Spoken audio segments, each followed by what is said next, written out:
রাজধানীর হাজারীবাগ রায়ের বাজারে শাহরিয়ার শারবিন বিনতি নামে এক স্কুল ছাত্রীকে কুপিয়ে হত্যা করা হয়েছে। নিহতের পরিবারের অভিযোগ, বুধবার রাত 9:30টার দিকে সিয়াম নামে তারই এক সাবেক সহপাঠী এলো পাতারি কুপিয়ে পালিয়ে যায়। পরে তাকে উদ্ধার করে ঢাকা মেডিকেলে নিলে চিকিৎসক তাকে মৃত ঘোষণা করে। অভিযুক্ত সিয়ামকে গ্রেপ্তারের অভিযান চালাচ্ছে পুলিশ। সিসি ক্যামেরার ফুটেজে দেখা যায় বুধবার রাত 9:30টার দিকে রাজধানীর হাজারীবাগের রায়ের বাজার এলাকার একটি গলি দিয়ে হেঁটে যাচ্ছিলেন অষ্টম শ্রেণীর শিক্ষার্থী বিনতি ও সিয়াম নামের আরেক কিশোর। কিছু সময় পর কিছুটা নির্জন জায়গায় বিনতিকে এলোপাতাড়ি কুপিয়ে পালিয়ে যায় সিয়াম। পাশের ভবন থেকে সেই ঘটনা ভিডিও করেন এক বাসিন্দা। ধারালো ছুরির আঘাতে রক্তাক্ত বিনতি বাঁচার আকুতি জানালে চিৎকারে ছুটে আসে আশপাশের মানুষ ও তার পরিবার। মেয়ের হাতে ফোন ছিল, ছেলেটা ফোনও নিয়ে গেছে। হ্যাঁ, ওর বাইরে আমার বলতেছে, আন্টি আমার বোনের হাতে ফোন ছিল। আমি না, তোমার বোনের হাতে কোনো ফোন ছিল না। আমি ওর খালি হাতে পাইছি, ও আমার দুই হাত ধরছে, ধরে আন্টি আমার বাঁচান করে মানে শিখে আমার হসপিটালে নেন, আমার সিএমে গাড়ি আছে। মানে ওইটাই 3-4টা কথাই বলছিল আমারে। আমরা যখন চিল্লাচিল্লি শুনছি, আমরা ওই পাশে ছিলাম, এশার নামাজের পর নামাজ পড়ে আমরা সবাই আসছি এলাকায়।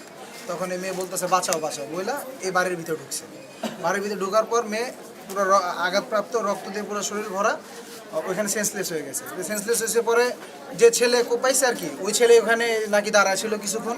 আমাদের কাছ থেকে যখন গেছে তখন আস্তে হাইটে গেছে, আমাকে ক্লোজ করার পরে ওখানে দৌড়ে চলে গেছে।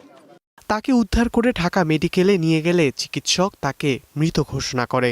নিহতের স্বজনরা জানান, সিয়াম নামের ওই যুবক বিনতির পূর্ব পরিচিত। এমন হত্যার ঘটনায় বাকরুদ্ধ তার বাবা ও স্বজনরা। আমার মেয়ের প্রেমে প্রস্তাব দিয়েছিল সম্ভবত একটা পোলা সিয়াম নাম, কিন্তু ওই প্রত্যাখ্যান করাতে হয় উন্ডালে এই কাম করে কোবায় টোবায় দিয়ে গেছে। সিয়াম একই স্কুলে পড়তো আগে, শিকর স্কুলে, ওই পোলাটার সাথে। আর আমি তো কইতে পারি না, আমি আসছিলাম উপরে নিচে যায় দিয়ে আমার মেয়েটারে কোবায় দিয়ে গেছে। আমরা ওই এই বিচারটা দ্রুত চাই, আমরা ওর ফাঁসি চাই। পুলিশের প্রাথমিক ধারণা, প্রেমের সম্পর্কের জেরে এমন হত্যাকাণ্ড। মেয়েটার সাথে মনে হয় এই ছেলেটার সম্পর্ক ছিল, তারা একসাথে হাঁটতে এসে এটাও দেখা যাচ্ছিল।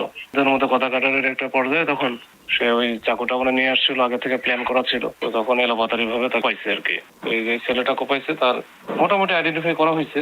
এখানে আশেপাশে তো অনেক লোকজনও ছিল, কিন্তু কেউ আসলে ভয়ে বা হোক আর যে কোনো কারণে হোক যায় নাই। নিহত বিনতির মরদেহ ময়না তদন্তের জন্য রাখা হয়েছে ঢাকা মেডিকেলে।